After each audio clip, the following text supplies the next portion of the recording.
सच्ची खुशी की तलाश। प्राचीन समय की बात है। एक छोटे से गांव में राम नाम का एक साधारण किसान रहता था। राम मेहनती और ईमानदार था, लेकिन हमेशा सोचता रहता था कि उसके जीवन में कुछ कमी है। वह मानता था कि सच्ची खुशी और संतुष्टि किसी रहस्यमय वस्तु में छिपी है, जिसे उसे खोजना होगा। एक दिन राम अपने खेत में काम कर रहा था जब एक साधु उसके पास आया। साधु ने राम से पानी मांगा और राम ने तुरंत उसे ताजे पानी का मटका लाकर दिया।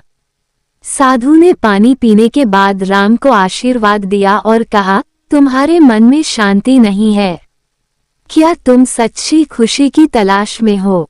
राम ने आश्चर्यचकित होकर कहा, हाँ बाबा, मैं हमेशा सोचता रहता हूँ कि मेरे जीवन में कुछ कमी है। साधु मुस्कुराया और बोला, सच्ची खुशी किसी वस्तु या दौलत में नहीं होती। अगर तुम सच में इसे पाना चाहते हो तो तुम्हें एक लंबी यात्रा पर जाना होगा। ये यात्रा तुम्हारे मन को शांति और संतोष दिलाने में मदद करेगी।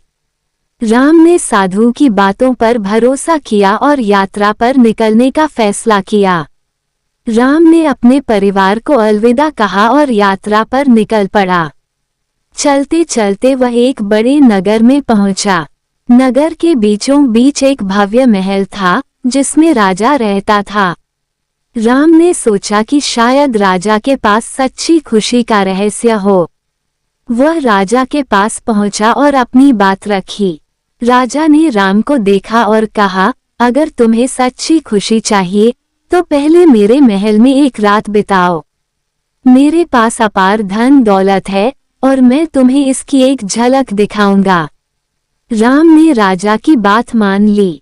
उस रात राम ने महल में कीमती रेशमी बिस्तर पर सोने की कोशिश की, लेकिन उसकी नींद नहीं आई।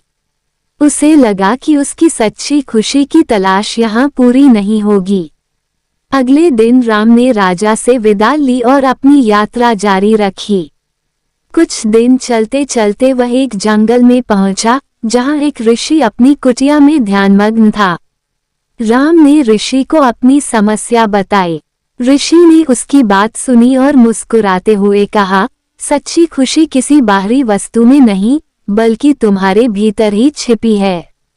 अगर तुम इसे पाना चाहते हो तो दूसरों की सेवा करो और निस्वार्थ भाव से प्रेम करो। राम ने ऋषि की बातों को ध्यान में रखते हुए जंगल में रहने का फैसला किया। वहां उसने जरूरतमंद लोगों की मदद की, उन्हें भोजन और पानी उपलब्ध कराया और बीमारों की सेवा की। धीरे धीरे राम के मन में शांति और संतोष की भावना विकसित होने लगी। उसे समझ में आ गया कि सच्ची खुशी दूसरों की भलाई में ही है। समय बीतता गया और राम ने अपनी सेवा भावना को अपने जीवन का लक्ष्य बना लिया। वह गांव-गांव जाकर लोगों की मदद करता, उन्हें सच्ची खुशी का संदेश देता। लोग उसे खुशहाली का दूत कहकर बुलाने लगे। राम के इस बदलाव को देखकर उसके परिवार वाले भी हैरान थे। वे भी अब राम के साथ मिलकर लोगों की सेवा करने लगे। राम ने एक दिन सोचा कि वह उस साधु को धन्यवाद कहने जाएगा, जिसने उसे इस राह पर चलने की प्रेरणा दी थी। वह फिर से अपने गांव की ओर चल पड़ा। जब वह गांव पहुंचा तो उसे वही साधु दिखा जो पहले उससे मिला था। राम ने साधु के चरणों में गिरकर धन्यवाद किया और कहा, आपने मुझे सच्ची खुशी की राह दिखाई। अब मैं समझ गया हूँ कि सच्ची खुशी दूसरों की सेवा में ही है। साधु ने राम को आशीर्वाद दिया और कहा, तुम्हें सही राह मिल गई है। सच्ची खुशी किसी वस्तु में नहीं बल्कि हमारे कर्मों में होती है। जब हम निस्वार्थ भाव से दूसरों की मदद करते हैं तो हमें सच्ची खुशी और शांति मिलती है। राम ने साधु की बातों को गांठ बांध लिया और अपनी सेवा भावना को और बढ़ा दिया। इस प्रकार राम की कहानी उस गांव में एक प्रेरणा बन गई।